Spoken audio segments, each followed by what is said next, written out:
What's up, Buffs fans? I'm Harrison Simeon. And I'm Mason LeBeau, and you're watching Skill Buff Sports. Harrison, how were you this week? It was great. My week was absolutely spectacular. How about you? I had a perfectly fine week, thank you.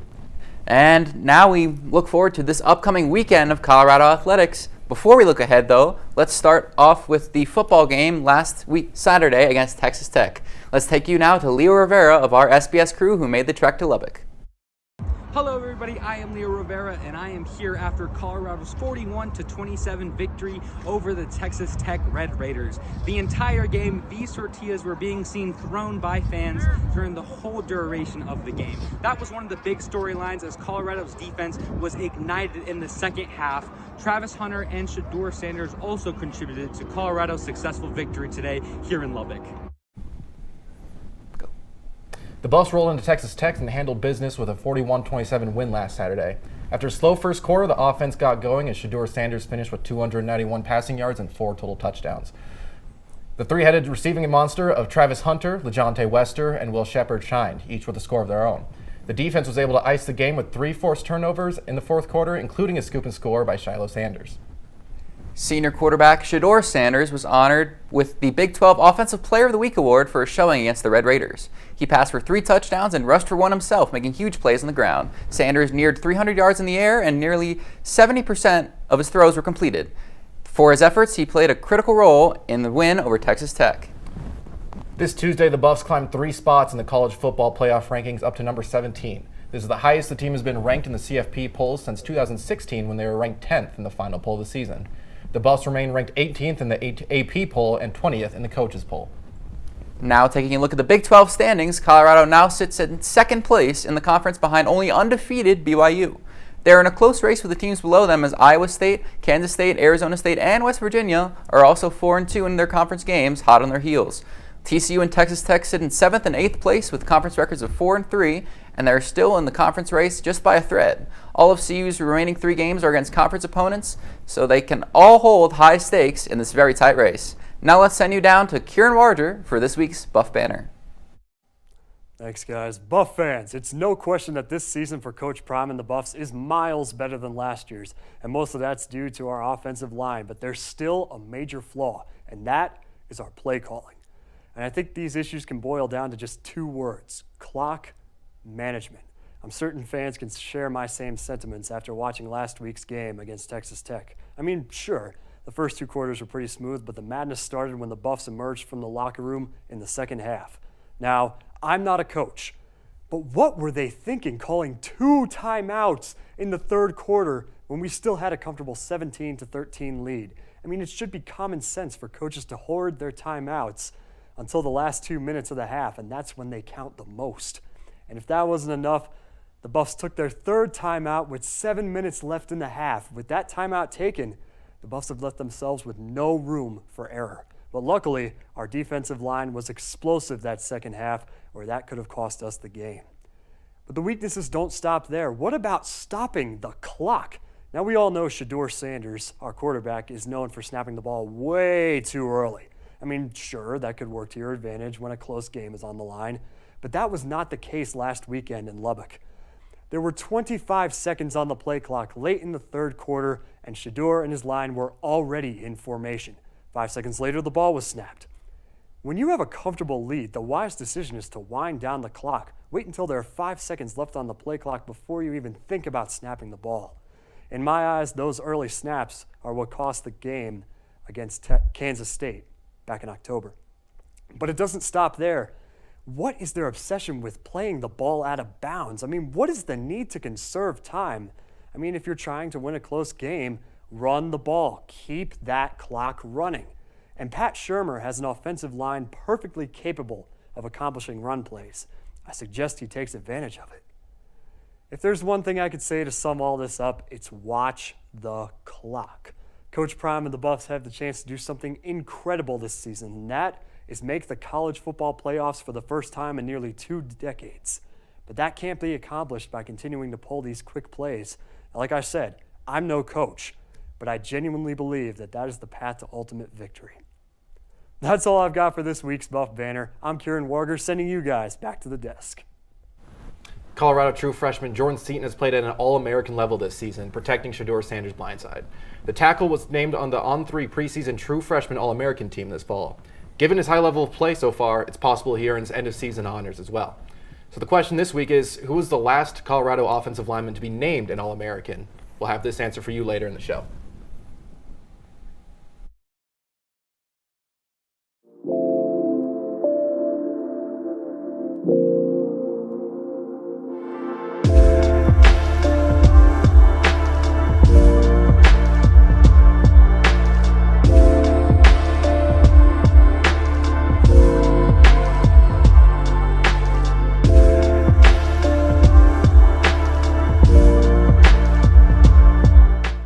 The Colorado soccer team took to the NCAA tournament this afternoon against the 7th-seeded Georgia Bulldogs. In a thrilling first-round contest at the Dogs' home field in Athens, the Buffaloes took home a 3-2 victory. Ava Priest punched in a penalty to get the scoring started, but Georgia fought back to lead 2-1 at the half. In a thrilling turn of events, Hope Leba rocketed in her own rebound in the 55th minute to equalize. Then senior striker Shira James capitalized off a turnover for the go-ahead goal just 7 minutes later. CU heads to the second round and will most likely play another form of black and gold, the second-seeded Wake Forest Demon Deacons, who are currently up on Morehead State in their first-round affair. CU men's basketball was victorious again on Wednesday, defeating Cal State Fullerton by a score of 83-53. This now moves Colorado 3-0 and moves further as they move further into conference play. Andre Yakovsky was electric as he put up 17 points in 20 minutes of play, shooting 50% from the field. Colorado's next game will be on Sunday at noon against Harvard, right back here at the CU Event Center. The men's basketball team prepares to host Harvard this Sunday at noon. Tad Boyle and his boys are coming off an impressive win as they hope to protect their undefeated record. Tip-off at the CU Event Center is set for the Sunday, as Mason mentioned, at noon. On Tuesday night, the women's basketball team got their third win of the season in 2024 over Nevada with a final score of 75-59. 3 buffs were in double digits, led by Joanna Teeter with 14. All available personnel saw playing time, though star Frida Foreman did not dress. CU shot close to 50% from the field, putting more pieces together as the season starts to heat up. On Sunday evening, the Colorado women's basketball team looks forward to the Southern University Jaguars at the CU Event Center. The Jags will travel to Boulder for their first local matchup of the week, taking on CSU next Tuesday. CU enters the game with a record of 3-1, while Southern currently sits at 0-4. The game will tip off at 5 p.m. Mountain Time, and without further ado, it's time to take a look at the top plays in Colorado sports this week. Take a look. Hello everybody, I am Leo Rivera IV, and I am bringing you SCO Buff Sports top 5 plays of the week. Let's get started here looking at Texas Tech last weekend. Nakai Hill-Green, active at the line of the scrimmage, shoots his hands up and comes down with the football. An impressive play to give Colorado the ball back, and an impressive return as well. Look at the big linebacker trotting up the field. Play number 4, we have Caden Boucher sitting in net for Colorado. He gets not 1, but 2 saves in order to keep Oregon scoreless. Absolutely impressive display there for the goalie. Our third play of the week, Javon Ruffin, a little bit of a spin step back, cashes it for 3. Huge play for Colorado going up against Northern Colorado this past week. Our second play of the week, Arden Walker coming up the left side. Too much for the right tackle to handle. Shiloh Sandals scoops and he scores. Absolutely impressive defensive play and one that sparked this victory for Colorado. Shiloh Sanders doing the Dion Shuffle in the end zone. And finally, our first play coming in at number 1, Will Shepard, bottom of your screen. He's on a goal line fade, back shoulder lob from Shedeur Sanders. Textbook play. What an absolutely amazing display of athleticism by Will Shepard, who's been impressive all year long. That's been your plays of the week. I am Leo Rivera. Thank you guys for tuning in.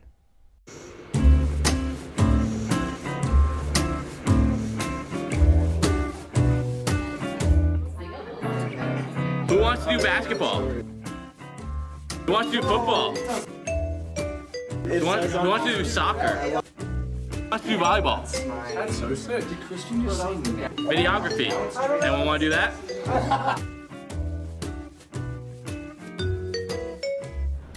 Middle and long distance runner alum Jenny Simpson announced her retirement this past week.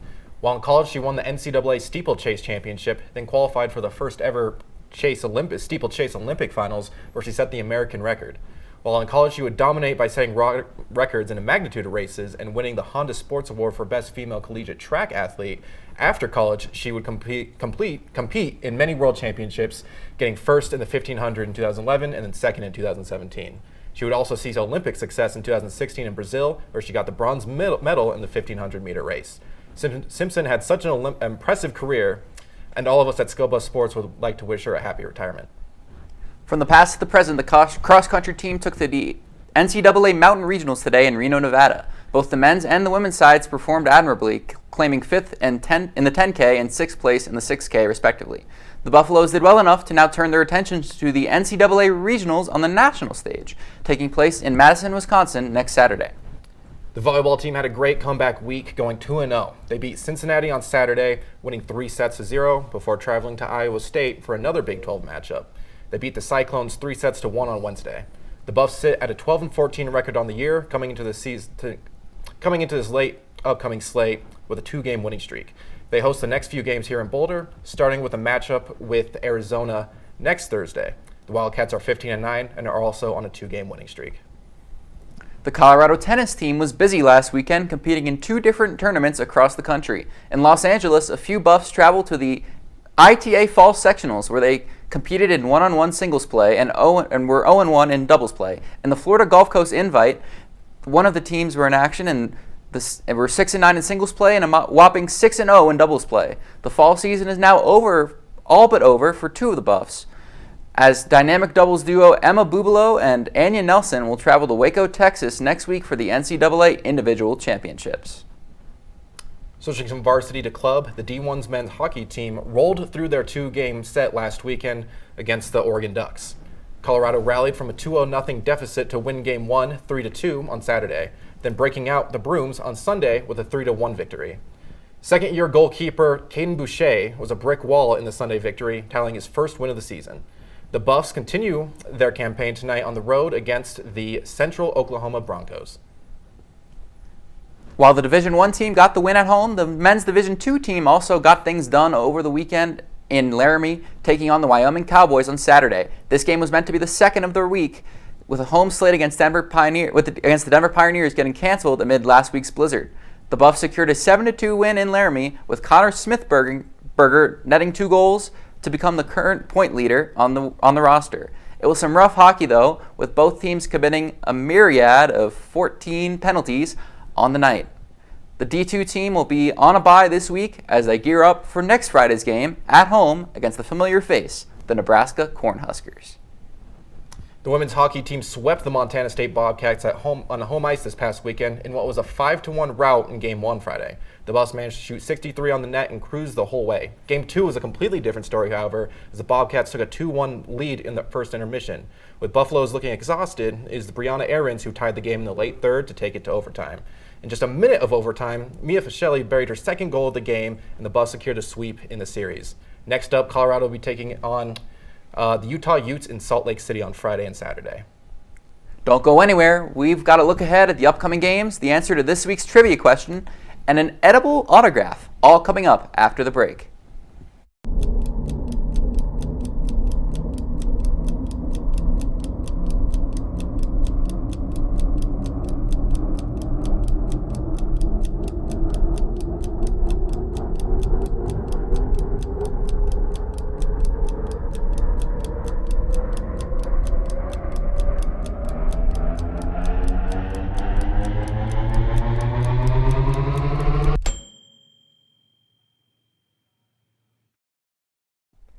What's up, Buff fans? I'm Balin Weissler bringing you this week's Rapid Fire. We have 4 big varsity games this weekend, starting with football bright and early tomorrow. Kickoff is at 10 a.m., but before that, show up early and loud to Big Noon kickoff at Farron Field. Doors open at 6:30 in the morning, and the show starts at 8. On Sunday, both our basketball teams take the hardwood, with our men's team playing Harvard at noon and our women's team against Southern at 5. A doubleheader of basketball on Sunday at the CU Event Center, with both teams looking to continue their successful starts. Then, on Tuesday, our tennis team begins the NCAA Individual Championships in Waco, Texas. Buff fans, show up and be loud this week. I'm Balin Weislip, and that was your Rapid Fire. Early in the show, we asked you who was the last Colorado offensive lineman to receive an All-American honors. The answer, drumroll Harrison, with an impressive season from Nate Solder in 2010, which led to a first-round draft selection by the New England Patriots and a strong 11-year career in the NFL. To round up this week's episode, it's now time for our Tweet of the Week. This week's tweet comes from the Buffs' win over Texas Tech when Travis Hunter took one of the Red Raiders students' tortillas on the field as a keepsake by stuffing it down his pants right before the ball was snapped. This caused a flurry of tweets, with one from Barstool Sports, pardon my take, saying, quote, no player in the history of college football has played on both sides and put a tortilla in his pants. Travis Hunter is truly changing the game. Thank you guys for... Let me get a picture of this too.